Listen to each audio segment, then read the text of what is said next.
Assalamualaikum warahmatullahi wabarakatuh. Perkenalkan, nama saya Nazwa Desmilia Sapitri, NIM 2104-112923, jurusan Teknologi Hasil Perikanan, Fakultas Perikanan dan Kelautan, Universitas Riau. Baik, pada kesempatan kali ini saya akan mempresentasikan tugas UTS yang telah diberikan dengan mata kuliah Literasi Digital dengan dosen pengampu Ibu Santi Wisuda Sidowuruk, SPI MSI. Yang mana tugasnya yaitu membuat PowerPoint dengan topik yang telah ditentukan. Di sini saya mengambil topik tentang virtual classroom.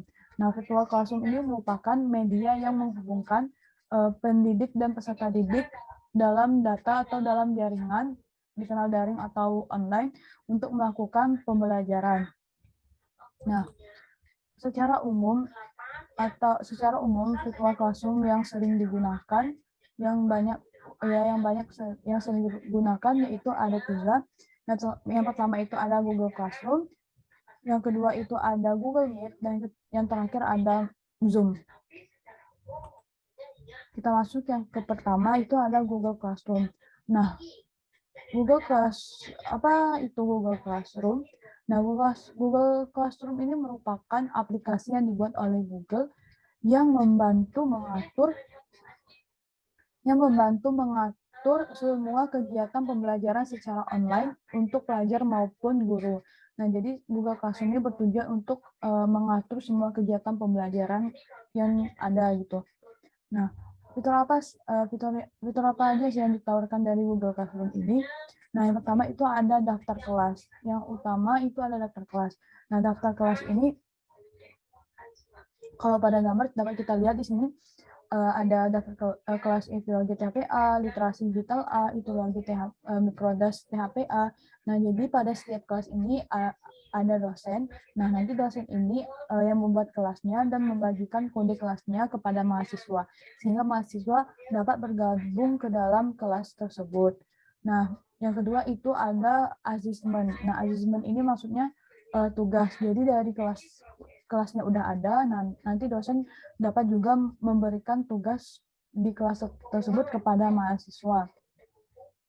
Nah, nanti dosen memberikan tugas, ada soalnya, mahasiswa menjawab, lalu mahasiswa akan mengupload tugas tersebut pada assessment atau bagian tugas yang telah diberikan, ruang tugas yang telah diberikan oleh dosen tersebut.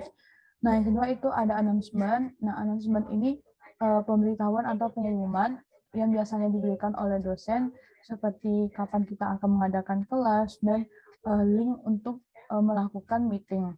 Lalu yang ketiga itu ada new material. Nah, selain dapat memberikan pengumuman dan tugas, dosen juga dapat memberikan bahan ajar perkuliahan kepada mahasiswa. Nah, yang selanjutnya itu ada notifikasi.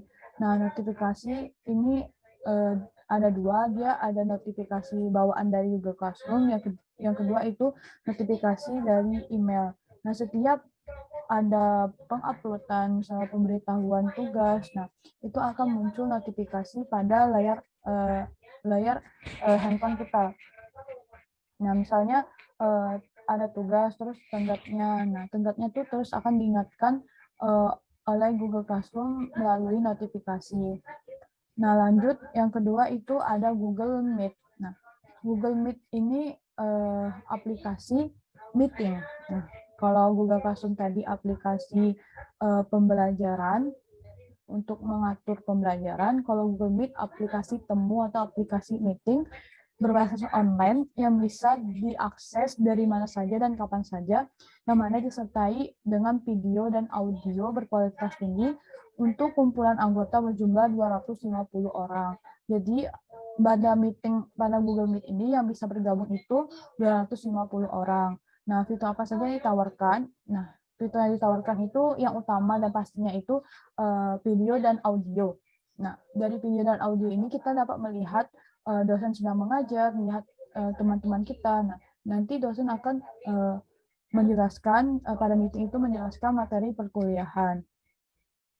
Lalu selain video dan audio ini juga dari kita sendiri, kita dapat mengatur menonaktifkan atau mengaktifkan video dan audio kita. Misalnya kita ingin bertanya, maka audionya kita aktifkan. Jika tidak, kita matikan saja audionya.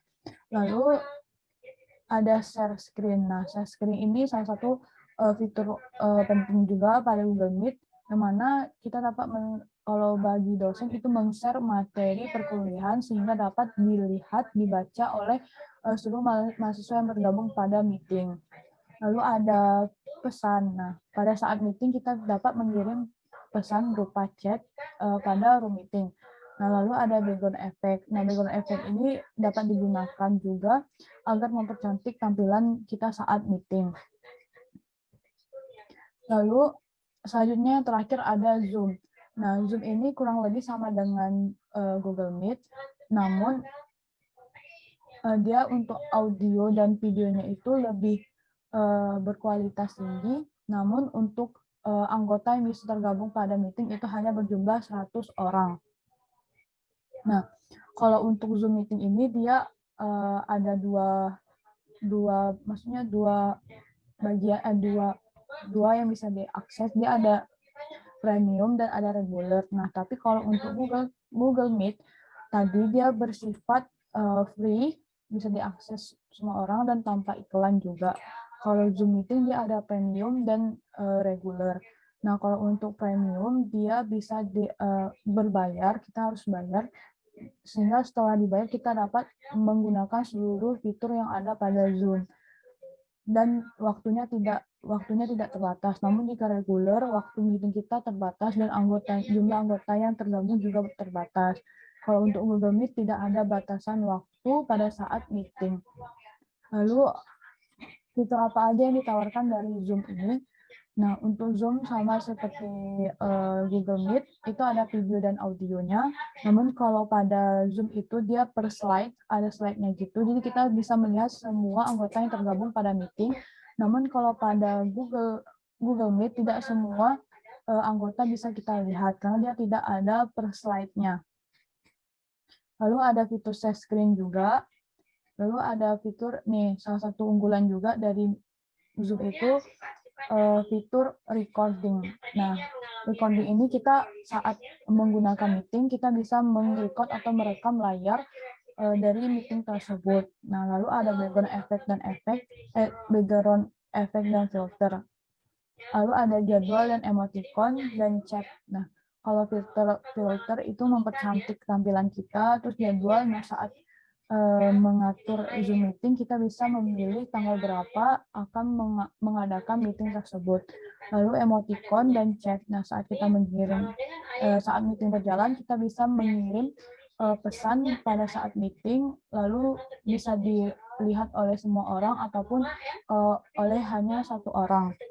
Lalu ada emoticon seperti jempol, emoticon smile, dan lainnya. Itulah materi virtual classroom yang dapat saya sampaikan. Terima kasih. Mohon maaf atas segala kekurangan dan waktu yang terbatas. Semoga bermanfaat untuk teman-teman semua. Saya akhiri. Wassalamualaikum warahmatullahi wabarakatuh.